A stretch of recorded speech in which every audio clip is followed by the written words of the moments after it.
السلام علیکم. میں نے انمیوٹ کیا تھا ابھی کہ اب میرا یہ نظر آ رہی ہے سلائڈز جو ہیں. نہیں ابھی تو نہیں شو ہو رہی میم. ابھی شو نہیں ہوئی. ہوئی تھی.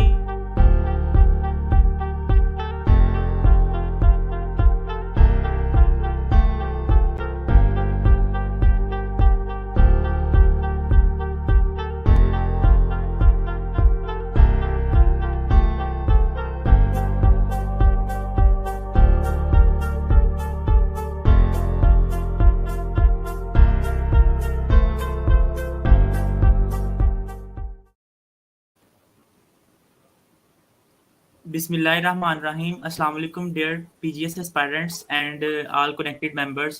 This is Mohammad Zahid. I am your host and I am joining this session as a host of this session. I am doing my electrical engineering from University of Engineering and Technology Lahore. Welcome Ma'am Anjum Rao. This is the speaker of this session and Mohammad Farhan and other PGS aspirants. First of all تو میں PGS کا جو professional guiding society ہے ان کا بہت زیادہ شکریہ ادا کرتا ہوں جنہوں نے اس سیشن کو بہت زیادہ سکسیسفل بنانے کے لیے ہمارے ساتھ بہت تعاون کیا. سب سے دوسرے تھینکس میں میم انجم نسیم راو کا کرتا ہوں جنہوں نے ہمارے ساتھ اس سیشن کو آگے لے کے جانے کے لیے بہت تعاون کیا. سب پی جی ایس جو ہے وہ 2018 سے اسٹوڈنٹس کی فیڈریشن کے لیے کام کر رہی ہے جس میں اسٹوڈنٹس کو ایڈمیشن کنسلٹنسی, ایڈمیشن سے ریلیٹڈ گائیڈنس, ایڈمیشن اسکالرشپ سے related each and everything جو ہے وہ پروفیشنل گائیڈنگ سوسائٹی ایک ایک چیز جو ہے اسٹوڈنٹس کو ساتھ لے کے چل رہے. بیسیکلی ہم جو یہ سیشن تھا یہ اس کو پلان ایگزام چل رہے تھے. ایگزامس ہونے کی وجہ سے ہم نے اپنے سیشن کو تھوڑا سا موو آن آگے کیا. تو میم کا جو ٹاپک تھا وہ تھا کہ ہمیں دیکھنا چاہیے کہ جو ہمارے زندگی میں قرآن ہے اس کی کیا امپورٹنس ہے. قرآن بیسیکلی ہم گھروں میں رکھ تو دیتے ہیں لیکن اس میں یہ ہوتا ہے کہ ہم اپنے اس سسٹم کو کس طرح سے چلاتے ہیں اس کے ساتھ تو وہ نہیں دیکھتے ہیں. قرآن پاک کو ہم نہیں دیکھتے کہ قرآن پاک گھروں میں سب میں ہوتا ہے لیکن کچھ لوگ پڑھتے ہیں کچھ لوگ نہیں پڑھتے اور بس اوپر سے دیکھ کے پڑھ لیتے ہیں. ہم اس چیز کو سمجھنے کی کوشش نہیں کرتے. بیسیکلی اس چیز پہ آج ہم نے روشنی ڈالنے کے لیے اپنے ہمارے ساتھ اسپیکر موجود ہیں مس انجم نسیم راؤ. وہ بھی اس چیز پہ آپ کو روشنی ڈالیں گی. سب سے پہلے ہم پروگرام کا باقاعدہ آغاز طلاب کے کلام پاک سے کرتے ہیں. میم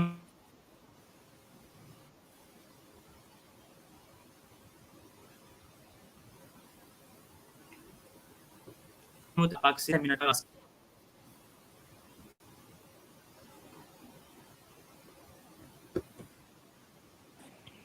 ہاں جی فرحان اسٹارٹ کریں. أعوذ بالله من الشيطان الرجيم بسم الله الرحمن الرحيم سبحان ربك رب العزة عما يصفون وسلام على المرسلين والحمد لله رب العالمين صدق الله العظيم.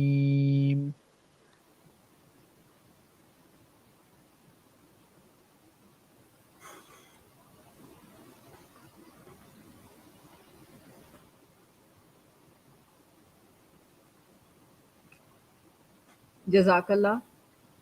جزاک اللہ ماشاءاللہ. یہ فرحان نے تلاوت کلام پاک سے سیمینار کا آغاز کیا تھا. میں انجم نسیم راؤ کو دعوت دیتا ہوں کہ وہ دو چار اشعار سے اس نعت رسول مقبول صلی اللہ علیہ وسلم کا آغاز کریں پھر ہم ہاں پروگرام جی کو باقاعدہ ابھی آگے سلائڈز بھی نظر آئی تھی زاہد, وہی سلائڈز میں شو کرنا چاہ رہی تھی ابھی جو سلائڈز نظر آئی تھی. اچھا میں نے ریکویسٹ کی تھی اپنے سارے گروپ کے لوگوں سے and I have also requested a lot of people from abroad to watch this online broadcast. So I hope they will join whenever they find time. So that is why this translation, this transmission, which the things that I'm going to say, they're going to be in English. Most of the time, I'm going to use English language so that those, people who are watching these or who are listening to this from abroad, they can understand.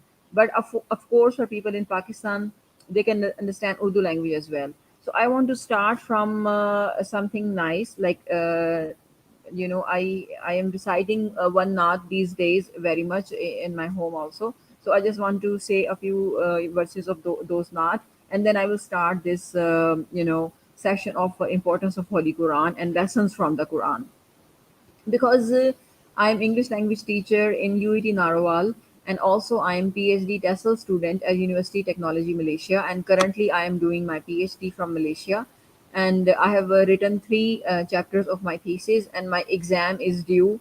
I have sent first three chapters of my thesis to my supervisor, and inshallah my exam will be after 1 month, I think you can say. And after that I have to write chapter 4 and 5, and after writing for, chapter 4 and 5, my PhD will be complete inshallah. During my PhD I also have to do 3 or 4 publications inshallah. I am also planning for that, and I have done some, you can say, rough work for that already, and inshallah I'm going to share with my supervisor. So this was just a little introduction about myself, who I am, that I'm doing PhD, and I'm a lecturer at UET Narwal. I teach English language classes of communication skills, and also technical report writing classes. But being a university teacher, I have realized that it is important for all the teachers to discuss moral character and the importance of moral character with students. And it is our duty to teach them good things in life. These good things could be related to their spoken English. These good things can be related to their practical life, like when they will be married and what challenges they are going to face. Because I believe that all the teachers, they are also spiritual mothers and fathers of their students. So it is their job, it is their duty to educate them in various other aspects of life. All right. So I will start my session, but before that, I want to start Nath. So I just want to start. I will not be reciting the whole Nath, but only a few verses. And before Nath, I want to recite, Dur Sharif. اللهم صل على محمد وعلى آل محمد كما صليت على إبراهيم وعلى آل إبراهيم إنك حميد مجيد اللهم بارك على محمد وعلى آل محمد كما باركت على إبراهيم وعلى آل إبراهيم إنك حميد مجيد ربي جعلني مقيم الصلاة ومن ذريتي ربنا وتقبل دعاء ربنا اغفر لي ولوالدي وللمؤمنين يوم يقوم الحساب. Okay, now I start now. काबे की रौनक काबे का मंजर अल्लाहु अकबर अल्लाहु अकबर काबे की रौनक काबे का मंजर अल्लाहु अकबर अल्लाहु अकबर हैरत से खुद को कभी देखता हूँ और सोचता हूँ मैं ये हैरत से खुद को कभी देखता हूँ और कभी देखता हूँ मैं हरम को लाया कहाँ मुझको मेरा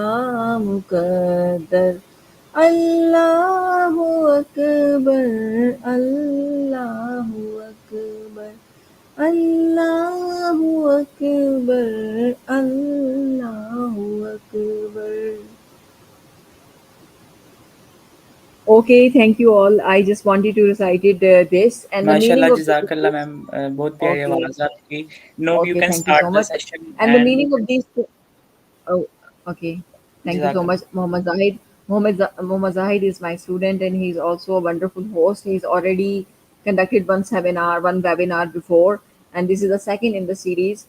So, the idea of importance of Holy Quran and the lesson from the Quran, it was in my mind. And being a university teacher, I was also feeling the responsibility that being a university teacher, because I'm not just a teacher, but it is I'm you can say it is my moral responsibility to educate my students from all aspects of life. So that is why whenever I deliver a lecture related to English language in my university, I also think about what are the important lessons of Holy Quran that we can learn. As a teacher, I can learn from for myself, and also I can teach my students. I can motivate them to learn. So it is, you can say, my habit to discuss a lot of things already in the class. That is why my students know my personality, that I also discuss these things in class. Now I want to come back to the PowerPoint which you are looking at, here. So I want to start from here. Uh, in this lecture, or you can say in this webinar, there are going to be two things. At first, I want to talk about the importance that reciting Holy Quran itself is very important, and understanding the meaning of Holy Quran is also very important.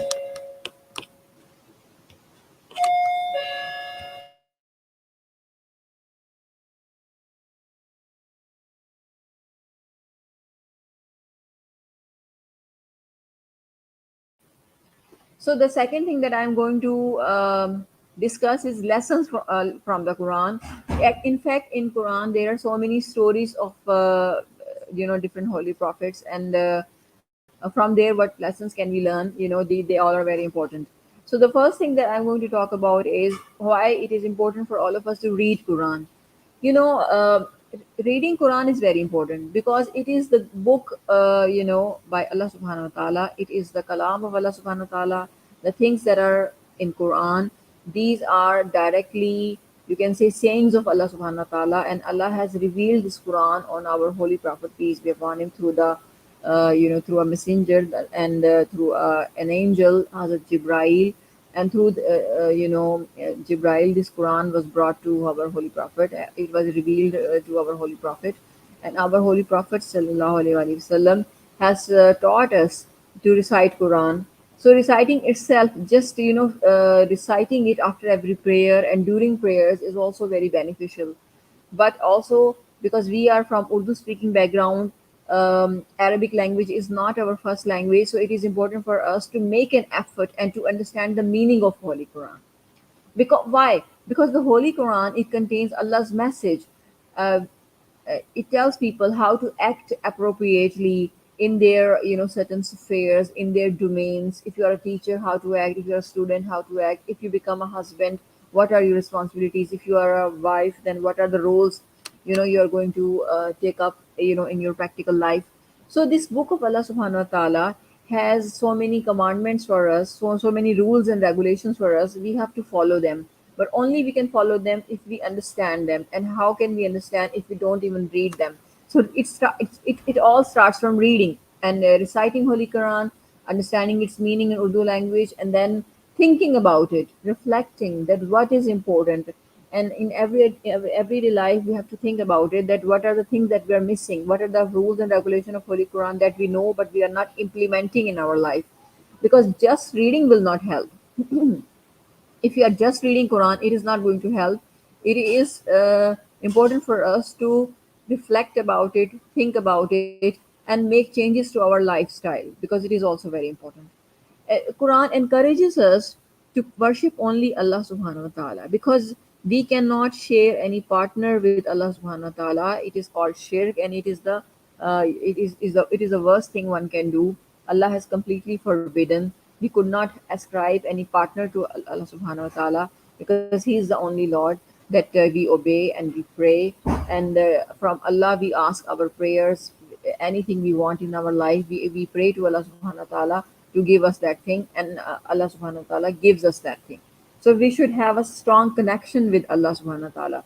If we are repenting, if we are thinking bad about our life that happened in the past and we did something very bad, we only tell Allah subhanahu wa ta'ala. We don't tell it to anybody else. There is no one we can share our secret. So we share our secrets with only Allah subhanahu wa ta'ala. This is the message of Quran. All right. So the second, now I will go to the second slide, in fact the third one. Quran has introduced the concept of right and wrong. If we read Quran, it tells us what are the things that are forbidden. Like what are the interest is forbidden in Islam. We cannot take interest, we cannot give interest.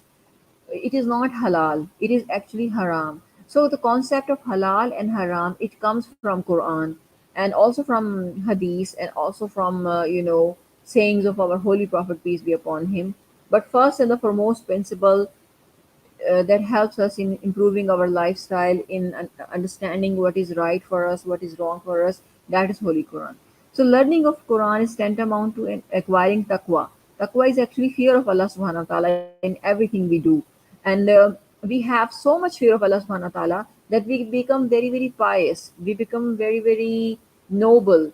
uh, we know that Allah is watching us all the time. If we commit any sin, then Allah will watch, and it will be written by angels, and we will be punished. So if we just pray to Allah, and we ask Allah subhanahu wa ta'ala, if we repent, if we say to Allah that we did something wrong and now we want to change our lifestyle, we do not want to do that, and we do tawbah and istighfar, then Allah will forgive us. So though having this direct connection with Allah ta'ala is very important, and Quran is the book of Allah ta'ala. If we recite it, then we have a connection with Allah ta'ala.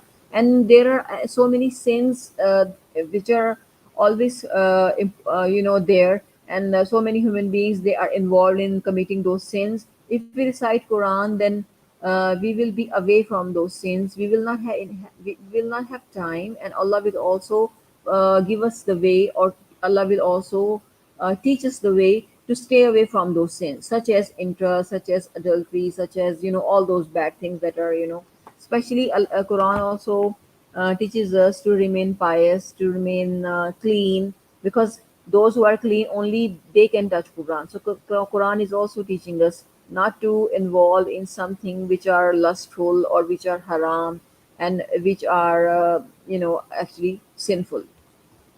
Now I will go to the next slide. These are a list of haram things that I want to talk about. These are the forbidden things. Uh, what is the biggest sin in Islam? What is the biggest sin? We have to understand that is shirk. Shirk is the biggest sin, that we should not be ascribing any partner to Allah subhanahu wa ta'ala. And when we know Quran and we know the basic message of Quran, and when we discuss it with other human beings, then the best thing that we are going to tell them is to understand that the creator of this world is only one, and that is Allah subhanahu wa ta'ala. Allah is the creator of this world. So all those religions like Sikh and Hindu and Christian, and they believe in other things. Like those who are Christian, they believe that Jesus Christ is also, you can say, a God. But Quran says that he is not. He was just a prophet, and all the prophets, they were human beings. They were human beings, but they had special. You can say they were special because Allah sent wahi to them. Allah sent His message to them, so they were able to communicate with Allah subhanahu wa ta'ala. So this was a special thing about them. But all the prophets, they were human beings, and they were born like Jesus Christ was also born, and his mother was Mary, like Hazrat Maryam, and Hazrat Muhammad sallallahu alaihi wasallam. He was also born, and the name of his mother was Hazrat Amna. May Allah be pleased with her. And so all the prophets, they were human beings, but they were special because they were able to communicate with Allah Ta'ala with Wahi and things like that. So there are some people who think that these angels and the prophets, they may be, you can say, mm, they can have any, you can say, effect in terms of Allah's work and all that, but they cannot. All these people, they are subordinate to Allah. Like all the human beings, they are subordinate to Allah. They have to follow what Allah directs them, and Allah has all the power. So second thing is that mistreating and disrespecting the parents. From Quran, this is the lesson that we have learned, that we have to obey our parents. If we are disrespecting our parents, it is very sinful, and it is, you can say, one of the greatest sins, one of the biggest sin in according to Quran. We should not be disrespecting our parents, even if they are committing, you can say, even if they are not Muslims. Even then, we should be kind to them. We should be taking care of them. We should be feeding them. We should be bringing food to them. But we cannot follow their instructions. If they are committing shirk and they are asking us to commit shirk, then we cannot do that. We have to stay away from shirk. This is what we have to understand, that we should not be mistreating our parents, especially when they become old. We should not say even oof to them. When we are young, when somebody criticizes us, we want to we want to say objectionable things to them. So we should not be saying it to our parents, because our parents are the best people on earth who can take care of us, and they are our well wishers. So we should be very nice and kind to them. And the third thing is Islamic dress code for men and women. Islamic dress code for men and women is that kind of dress which has haya, the concept of haya in that, that you are hiding your body parts, you are not showing off them, because Islam wants, a very, chaste kind of environment in the society. Islam wants our chastity to be guarded. Islam wants us to have haya. So that is why our dress code should be nice. It should cover our, our body, especially for women. It should cover our, important body parts, so that, people are not attracted toward us, and so that we can do not commit, sinful things in society. The next is prohibited meat. So, all those meat, when they are slaughtered and the name of Allah is not called, while slaughtering them, they become haram. And there are some animals, they are also haram, such as pork. Pork meat is always haram, even if Allah name is called or not, it is always haram. But other meat, such like, there are some animals which we cannot eat. All those carnivorous animals, they are haram, we cannot eat them. But herbivorous animals we can eat. Herbivorous animals are cow, and a buffalo, and a goat, also hens and chicken, and fish. This kind of meat is halal, provided that we have recited name of Allah, like we have said Allahu Akbar, while slaughtering them, then it becomes halal for us. So many people know that. But if you are caught up in a situation, like if you are in a country that you have no food available, and maybe for a very little bit of time, or only for for a very, you can say, for a very little time, you consume something which is haram, but because you did not have anything to eat, maybe Allah can forgive that. But usually it should not happen. If you know you are going to stay in a country where halal food will not be available, then you should be keeping some food with you, or searching for some foods or some vegetables which you can eat, and try to avoid from the meat which will be haram. Haram meat should be avoided in all circumstances. You should learn it, and also you should try to be with somebody who is already living in that area, who can teach you to stay away from such kind of meat, and find out halal meat for yourself, or halal food items such as banana or oranges or apples. There are other things, they are available. Other thing is intoxication, drinking alcohol or other drugs. They are completely haram, and everybody knows they are also bad for your health. So you should not be consuming such kind of things. Everybody knows already, I think, about it. And next thing is fornication or adultery or zina. We all know that zina is of three types. You can commit zina with your eyes, you can commit zina with your, maybe with your body, and you can also commit zina with your tongue. Like, you can say something very lustful to other people. So according to Quran, these things should be completely avoided. But again, I want to go back to the importance of staying in the company of those people who do not commit sin. If you find the company of those friends who commit these sins and you are with them, then probably you are also going to commit those sins. But if you stay away from such things, like such people who commit these things, then you can also become a very pious person.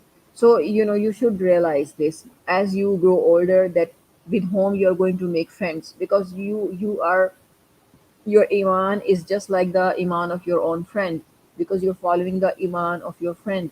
So that is why your friend should be nice people. It is important. If your friends are not nice people, you should stop becoming friends with them.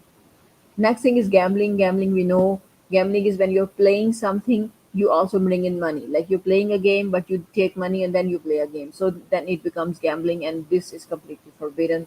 Like, example of gambling is this: if for example, somebody is playing cricket, and this person says, "If you give me some money, then I will, do this for you or do that for you. Play this kind of game, something like that. I will win this game for you, or I will lose it for you." Both things, even if you win or even if you lose, both things are, you can say, bad. You cannot take money or win or lose the game, and but it does happen in the world. And so it is forbidden, and it is haram.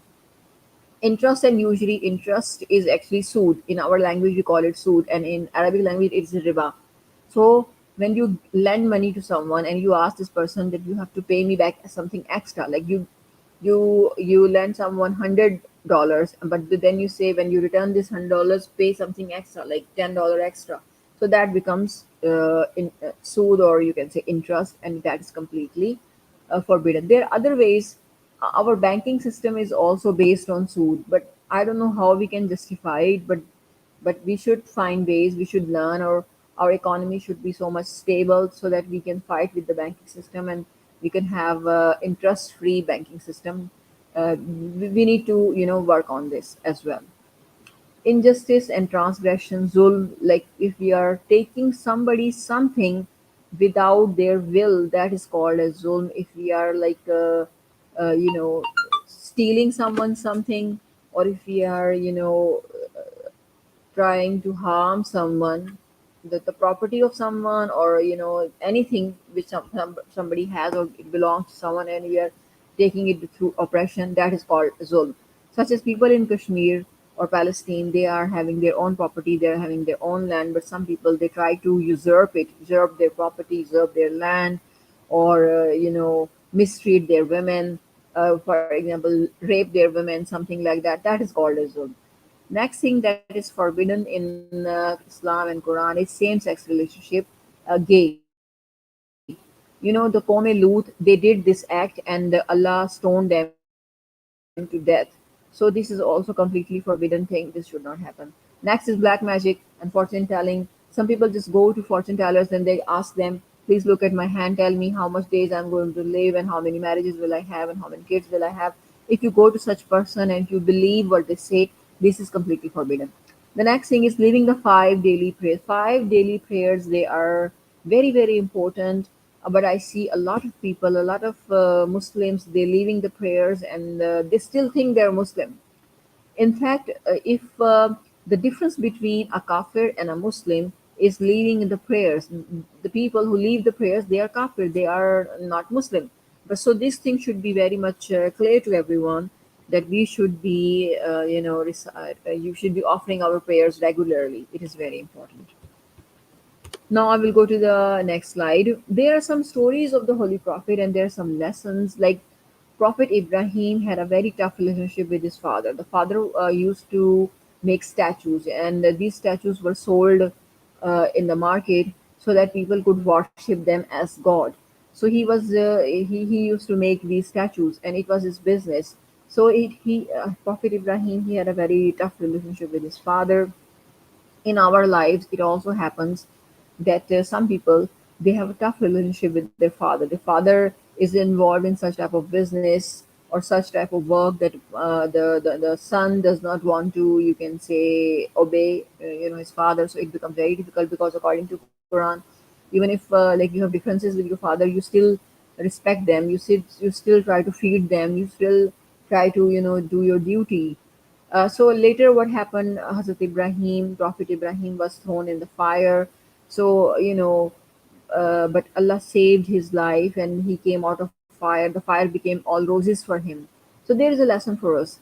Even if we see that in the world we are going to come across fire in our lives, but we know that Allah wants us to do that kind of activity, then we should do that, because Allah will definitely find a way for us. So if even if we are going to fight with someone who is more powerful than us, we should do it, because Allah will definitely be our friends. Allah will be at our back, and Allah will support us, and so that is why it is important for us. The next is the story of Prophet Yunus, who was in the tummy of a big fish, and then he prayed to Allah, La ilaha illa anta subhanaka, inni kuntu minas zalimin. So he prayed to Allah subhanahu wa ta'ala. Allah saved his life, and so even if you are in a very tough situation, you know that nobody is going to help you out, but you still believe that Allah will definitely help you out. Those who trust Allah, they are not afraid of anything. They are not afraid of their past or something like that. Also, they do not have any fear, for the future and things like that. Prophet Isa, Prophet, we call him Christ. So the story of Christ and Mary, I have already discussed that Mary gave birth to Christ, and people started ridiculing Christ, that you are probably not born, through a chaste woman, something like that. So Allah, make Christ speak at a very young age. Maybe he was just you can say a few days old, or maybe a very small baby. Then he spoke and he told that my mother is a chaste woman, things like that.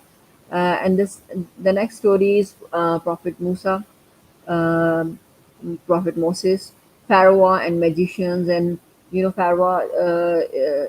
He went to the river Nile, and in the middle of the river Nile, he was you can say the flood came, and the Pharaoh was you can say Pharaoh died through this flood. And to date in Egypt, the body of Pharaoh is there, and a lot of people go and see him.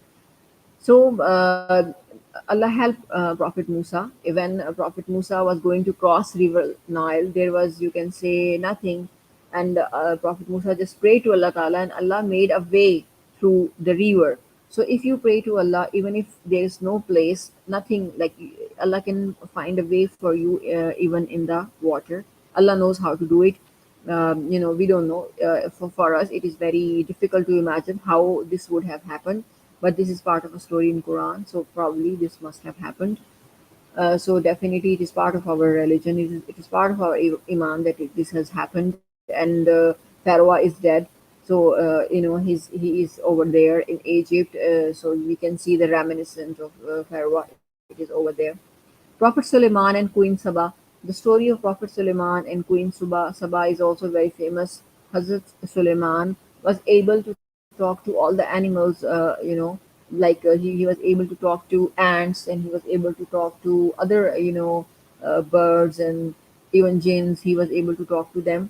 And Queen Saba was there, and it's a long story. I do not remember the whole of it, but I want to go to the next story of Prophet Yusuf and brothers. The brothers threw Prophet Yusuf in a well, but Allah saved Prophet Yusuf through this well, and later Prophet Yusuf was made the king, and all the brothers they appreciated Prophet Yusuf and things like that. So all these stories have their lesson, that your sibling can have rivalry for you. The sibling rivalry is something that established from the Quran, that your sibling, even they can become your rival. So then who is going to help you out? Only Allah can help you in these situations, when when there is no one who can help you out in in very tough situation. So if we all face tough situations in our life, we should remember that even the prophets, they had their toughest time. So when we are going to have very tough time, what should we do? We should pray to Allah. We should try to build a connection with Allah. There is no one in between. If you are praying to Allah, there's no one in between. Only you know. Even if you're praying at night while you are in your bed and there's nobody with you, everybody else is sleeping, but you are still praying to Allah. Allah knows it, and Allah can find a way for you. And I'm sure all the people who must be listening to me, they must have had such a time in their life when there was no one who could help them out in a situation, but only Allah helped them. And this is why Islam has become the fastest growing religion, because people have realized that it is the only religion in which you do not have to go to a church and talk about your sins and confess them. It is basically a religion. Islam is a religion in which you just confess your sins to Allah subhanahu wa ta'ala. So Allah helps you out in every tough situation that you face in your life. So as long as you are committed, as long as you don't you don't turn your back towards the problem, as long as you face the problem and you do hard work and you pray to Allah subhanahu wa ta'ala, inshallah Allah helps you, and you become successful at the end of the day. So the main message of Quran is never lose hope. Always do tawbah and istighfar, because Allah likes those people who say astaghfirullah. The meaning of astaghfar is, saying to Allah that Allah, I have done this mistake. I was a wrongdoer. I did this mistake. Oh, Allah, save me from this, and show me the right path, so that I can change my way. Because Allah wants us to repent. Allah wants us to repent, because base of human being is mistake. It is our base. It is a very basic thing for human being to commit mistake, so we do it. But Allah wants us to change our behavior. Allah wants us to think positive. Allah wants us to believe in him. So how can we connect to Allah? Connection with Allah, we can do it with zikr. And what is that zikr? Zikr is thinking about Allah subhanahu wa ta'ala, making ourselves clean, because our body should be clean, taking bath, performing wuzu, performing ablution, and then praying 5 times a day, and also reciting Holy Quran and understanding, because it is not just recitation, but understanding that what we are reading we know. So if there is one more characteristics that Allah wants us, that it is also from Quran. When they are angry, they forgive. If you are angry with someone, if you hate someone, if you do not like someone, something, you need to forgive them, because it is not just that person who is involved. Basically, Allah is also watching you. If somebody fights with you, somebody insults you, for example, then Allah is also watching you. If you forgive them, then Allah gives you reward, because there is a hadith that even if something pricks you, like a thorn, if something pricks you, something hurts you, your body, you become sick, or you are hurt in any way, like somebody stigmatize your reputation, you have a bad reputation because of someone, or somebody does something wrong to you, behind your back, even somebody's backbiting, something like that. Still, if you forgive them, you get rewards from Allah subhanahu wa ta'ala. And when are you going to get it? In your life after death, when you will be alive in your life after death, there you will get this reward. And in Jannatul Firdaus you will get it, inshallah ta'ala. So now I would like to have some question and answer session. There are some good websites. I have written these good websites here. You can if you want to go to these websites, then you can you can read all these things. And if there is any question and answer, if you want to ask, then you can ask from me. Thank you so much ma'am, आपका बहुत शुक्रिया आपके session के लिए. No we are going to towards students feedback. अब हम आपके सामने स्क्रीन पे स्टूडेंट्स का फीडबैक शो करवाते हैं, और किसी ने अगर कोई क्वेश्चन पूछा तो आप उनको आंसर कर सकती हैं. Okay, thank you so much. I would like to answer the तबीहा questions Fatima ने from मैम कहा है students. कि माशाल्लाह. सारिया अहमद ने जज़ाकल्लाह कहा आपके इस सेशन के ऊपर. एबसम भी कहा है Okay, कुछ thank लोग you, Saria. Jazakallah. Thank you that you came and that you करके उनको listened to आंसर me. करती जाएं आप. Thank you so much.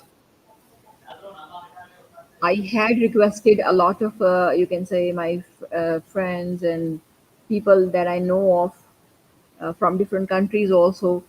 I don't know whether they were there or not, but if they have joined, they must have listened to me. There are a few things. One of my friend, he has asked me. He was my class fellow, Sir Islam Khan. He has asked me to discuss Surah Hujurat also. That I couldn't find time, but now that in question answer section, I want to say a few things.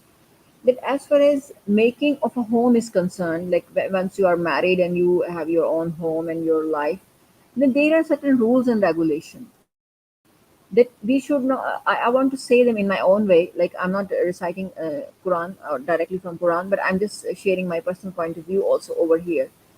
There are a few things that we should also know, that once we are married and once we have our own life, we should think that our spouse, we, uh, we should know that our spouse is also a human being. So we should have some polite things for our spouse. We should try to forgive them if they do something wrong. Because now that we are married, we cannot leave our partner and go somewhere else, because we cannot be disloyal to them. We have to be loyal to our partner.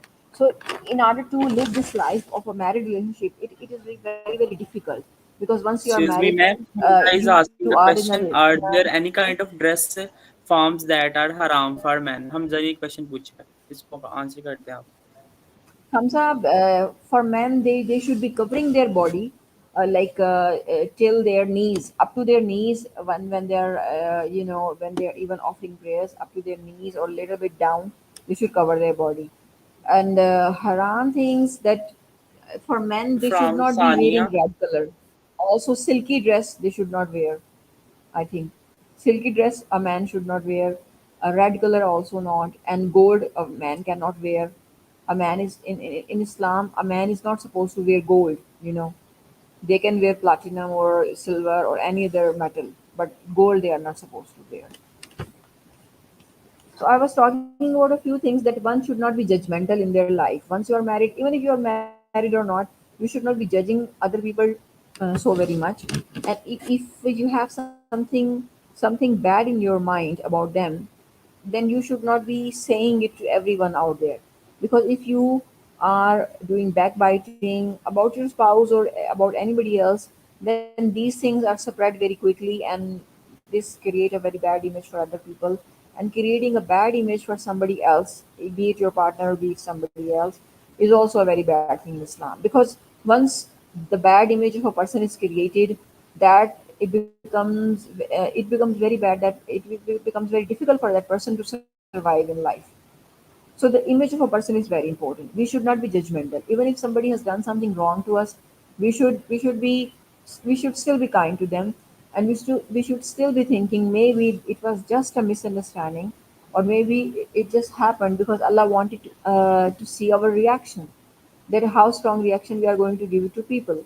So Islam is not in favor of becoming very angry with other people or giving very strong reaction, overreaction, you can say. We should not be overreacting to certain situation. We should not be very, very angry with other people.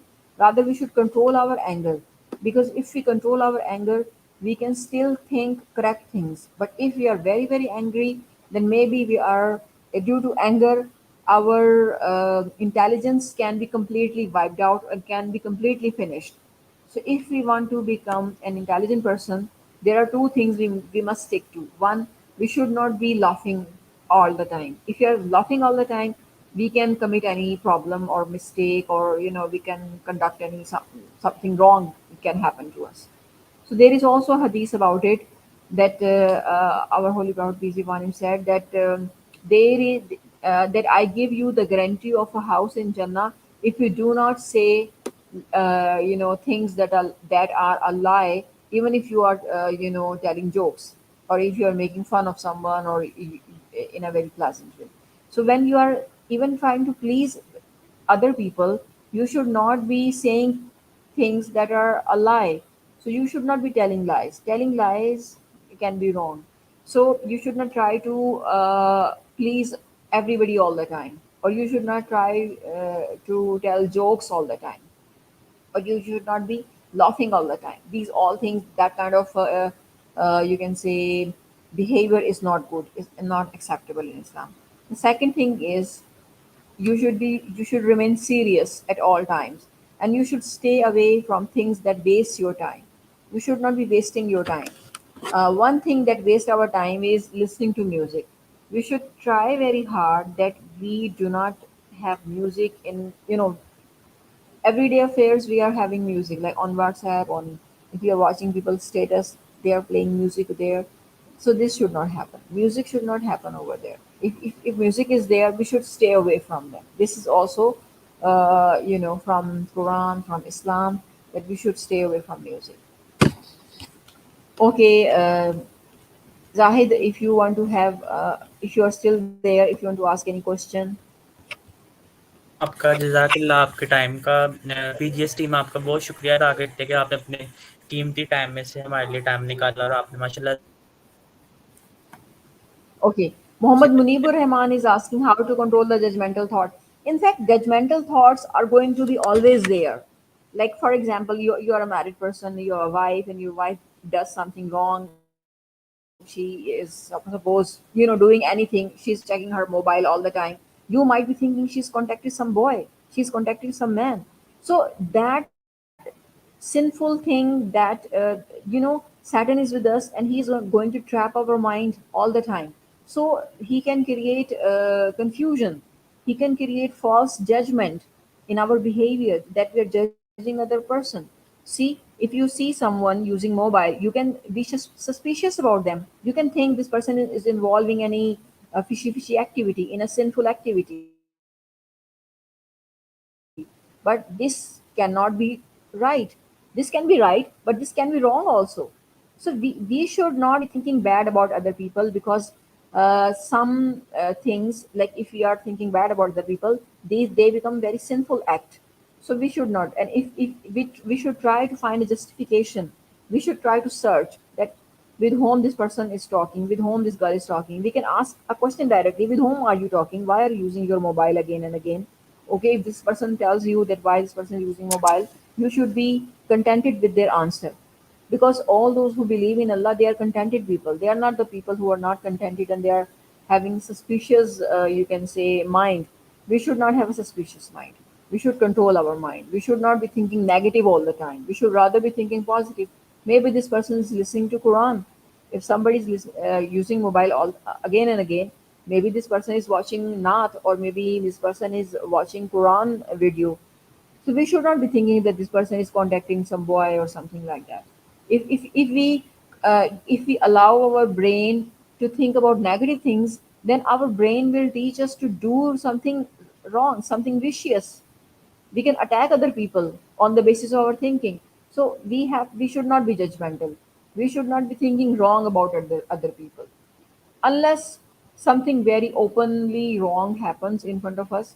Unless you listen something many times which is wrong, only then you should try to tell other people to correct their behavior. Otherwise, just because of suspicion, you should not tell other people to change their behavior or things like that. You should be very conscious. And also, if you see someone doing something wrong, do not tell everyone.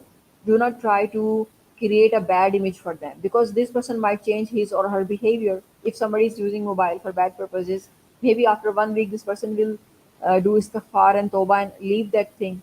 So do not create a bad image for other people. That is also a sin. Okay. How to come over? How to come over through thoughts that doesn't matter? What is the meaning of this? Like, there are certain thoughts. We should ignore a few things. It is important. We should ignore bad behavior of other people. If we learn this, we will be very successful and happy in our life. Sometimes somebody is doing bad thing to us, like calling name, abusing, somebody is using abusive language. Just ignore. Ignoring is very good. You can say ignoring is sunnah. On YouTube there is a video clip that says ignoring is sunnah, because once you grow mature, you have to learn to ignore other people's bad things. Okay, next question. Zahid, if you can show me if there are any other questions.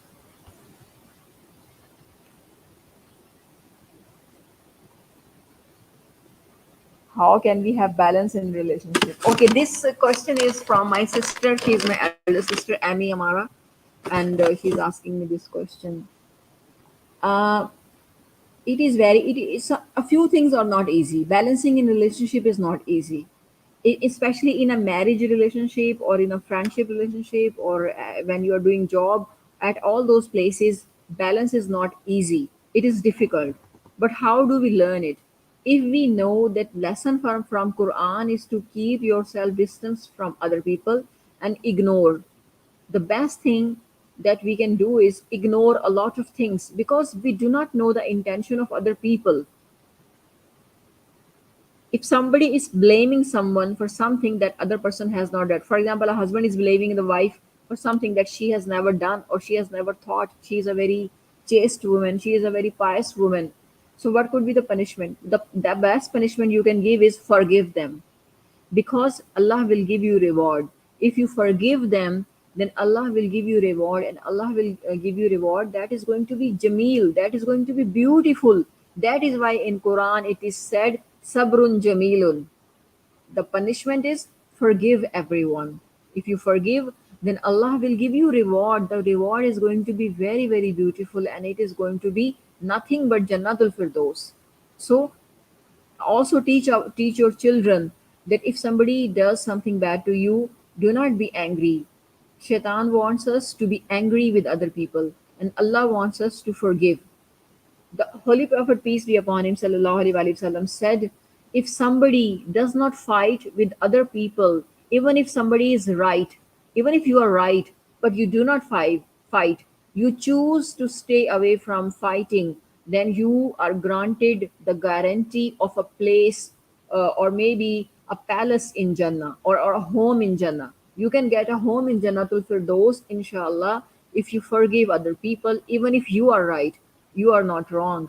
So, if you forgive other people, what will people think about you? If you forgive other people, people will think uh, you are you are given training by a very nice mother, because your mother teaches you to be balanced. Whenever we start to fight, our mother teaches us, okay beta, leave it, don't fight. Our mothers never want our children to fight and all that. So if you stop fighting, if you are humble, even if somebody's blaming you, even if somebody's saying you are the culprit, even if somebody's saying you did wrong to me, even if somebody's saying this will happen to your children because you did wrong to me, and but you did not do anything wrong, what you can do is just forgive them, be kind to them, and through this you will definitely find answers to your questions in this world and also in hereafter. In this world you will find answer, that this person will realize that you are from a great family, you are from a great personality, like your mother is a nice person, because through our nice behavior we prove other people that our mother and father has given us a very good training. And if, for example, we do something right with somebody who is not a Muslim person, like a Christian, and we are very kind to a Christian person, this Christian person will think that our religion is very good, our religion is beautiful, Islam is a beautiful religion that has taught this person to become nice to Christian people. So we should be nice to people of other faith also, like Hindu or Christian. Interfaith harmony should be there. When I was in Malaysia, they used to conduct certain seminars from people of other faith, like Hindu people, Christian people. They will come to the masjid, and from masjid they will get free scarves. Female will get free scarf, and they will also teach them how to wear the scarf. In Pakistan, it does not happen that non-Muslim people are coming to masjid and they're learning how to wear scarf and things like that. But in Malaysia, they used to do that, and people were very attracted toward Islam.